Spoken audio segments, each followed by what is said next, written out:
बालेन सरकार 30 दिनमै एक्सन मोड। बालेन सरकार गठन भएको मात्र 30 दिनमै सरकार एक्सन मोडमा देखिएको छ।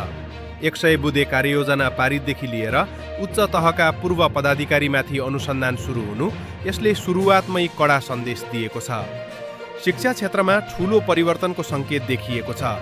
कक्षा 5 सम्म परीक्षा हटाउने, कक्षा 12 सम्मका ब्रिज कोर्समा प्रतिबन्ध लगाउने र निजी विद्यालयको शुल्क नियन्त्रण गर्ने निर्णय सार्वजनिक गरिएको छ। प्रशासनिक सुधारतर्फ मालपोत र यातायात कार्यालयमा बिचौलिया प्रवेश निषेध गरिएको छ। साथै 24 घण्टाभित्र लाइसेन्स छपाई गर्ने व्यवस्था लागू गरिएको दाबी गरिएको छ।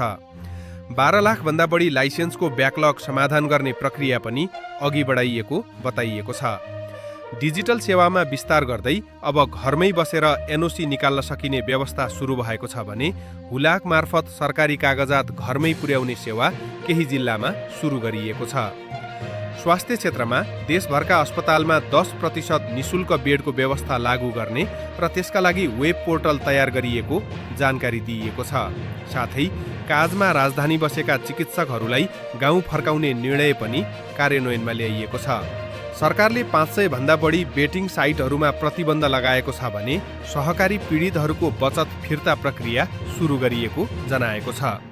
अतिक्रमण हटाउने अभियान अन्तर्गत पोखराको फेवाताल र विभिन्न नदी किनारका क्षेत्रहरू खाली गराउने काम पनि अघि बढाइएको छ।